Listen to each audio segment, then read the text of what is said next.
Assalamualaikum warahmatullahi wabarakatuh. Perkenalkan, saya Alisa Waldah dari Fakultas Psikologi Universitas Pancasila. Di sini saya akan memaparkan mengenai assessment center dalam jabatan sous chef nih, teman-teman semua. Yang pertama kita bahas adalah apa sih itu assessment center? Assessment Center atau AC adalah sebuah prosedur dengan menggunakan beberapa teknik yang bertujuan untuk mengevaluasi karyawan untuk berbagai tujuan dan keputusan tenaga kerja, baik dalam sebuah organisasi maupun perusahaan nih. Dalam Assessment Center sendiri memiliki beberapa alat seleksi, yaitu ada work sample, simulation, interviews, dan psychometrics.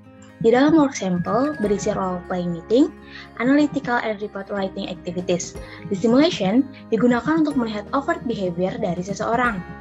Simulation sendiri berisi case study, leaderless group discussion, dan juga intake. Lalu ada interviews dan psychometrics yang berisi tes-tes psikologi. Dan juga tentunya di assessment center ini ada tools yang menggunakan gamifikasi nih teman-teman semua. Lalu sekarang kita langsung masuk ke apa sih itu jabatan sous chef. Singkatnya, sous chef adalah seorang asisten teratas di dapur profesional seperti hotel, restoran, dan lain-lain. Jika head chef adalah kepala dari semua restoran yang mengkreasikan menu, bermain dengan bahan-bahan makanan, dan membuat sensasi rasa baru, maka sous chef adalah seorang wakil kepala atau asisten yang bertanggung jawab dalam menyusun jadwal atau menggantikan head chef itu sendiri. Lalu, apa saja sih tugas dari seorang sous chef? Seorang sous chef bertanggung jawab langsung kepada head chef, termasuk mengarahkan proses persiapan makanan dan mendelegasikan tugas, memasak dan menyiapkan makanan berkualitas tinggi, membantu head chef membuat item menu, resep, dan mengembangkan makanan, mengawasi semua kitchen session, mengawasi, memotivasi, dan bekerja sama dengan chef lain di semua tingkatan, memastikan kitchen beroperasi tepat waktu, bertanggung jawab atas kesehatan atau keselamatan, bertanggung jawab atas praktik kebersihan makanan, memastikan kualitas makanan dan standar yang sangat baik dipertahankan untuk semua hidangan yang dibuat, membantu menentukan kebutuhan persediaan makanan, stok, dan pemesanan, lalu memastikan dapur memenuhi semua peraturan termasuk pedoman sanitasi dan keamanan makanan. Lalu dari tugas-tugas yang telah dijabarkan, jabatan sous chef itu berorientasi di mana sih? Pekerjaan sebagai sous chef termasuk pekerjaan yang task oriented karena berhubungan dengan bahan-bahan makanan. Namun juga people oriented karena sous chef juga harus dapat bertindak sebagai head chef dan memimpin berjalannya sebuah professional kitchen nih. Lalu selain itu, sous chef juga berorientasi pada strategi, di mana ia bertanggung jawab atas berjalannya kitchen profesional, mengarahkan proses persiapan makanan, dan juga mendelegasikan tugas.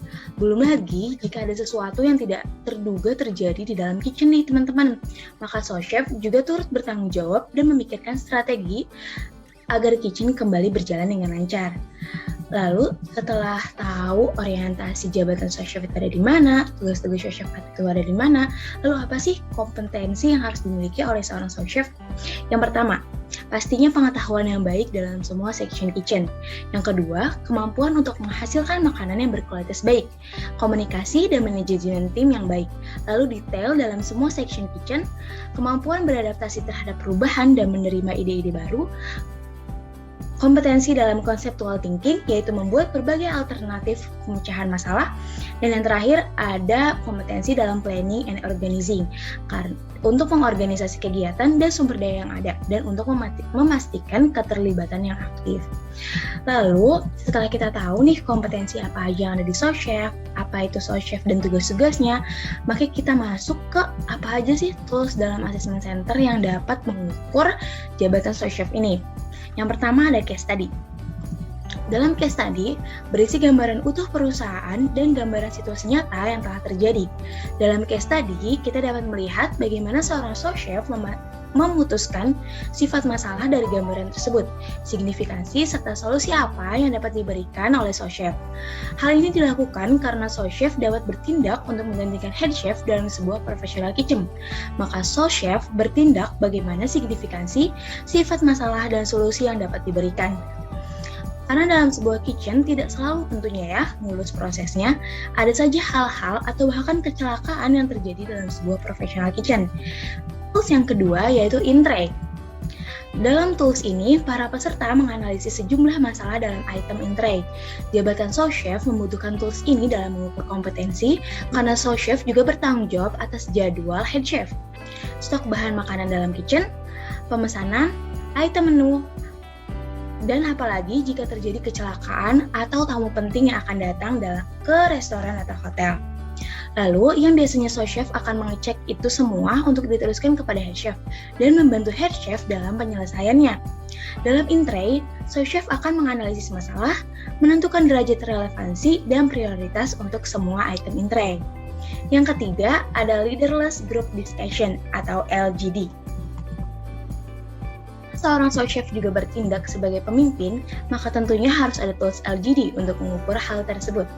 Dalam LGD, berisi pertukaran ide, pendapat, informasi, ataupun pemecahan kasus terkait masalah tertentu tanpa adanya pemimpin diskusi.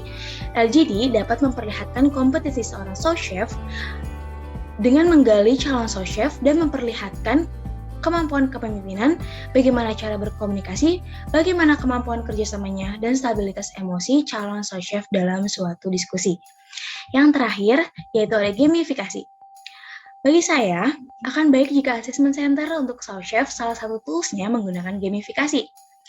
Gamifikasi digunakan agar meningkatkan reaksi atau respon dari peserta dan dapat meningkatkan prediksi job performance. Pekerjaan sous chef termasuk dalam pekerjaan yang task, people, dan strategic oriented. Maka dengan gamifikasi diharapkan akan memperlihatkan bagaimana sous chef bekerja dalam kerja sama tim profesional kitchen, mengontrol dan memastikan makanan jadi tepat waktu, tanpa membiarkan pelanggan menunggu dan melihat bagaimana sous chef memberikan strategi jika ada kendala, bahkan kecelakaan yang terjadi dalam kitchennya. Gamifikasi dapat memperlihatkan bagaimana sous chef bekerja, tetapi dalam cara lain yang fun, yaitu dalam bentuk game. Gamifikasi akan memperlihatkan bagaimana keefektifan, efisiensi, dan hasil kerja dari sous chef itu sendiri. Sekian assessment center dan tools-tools apa saja yang dapat digunakan untuk jabatan sous chef. Berikut referensi yang saya gunakan.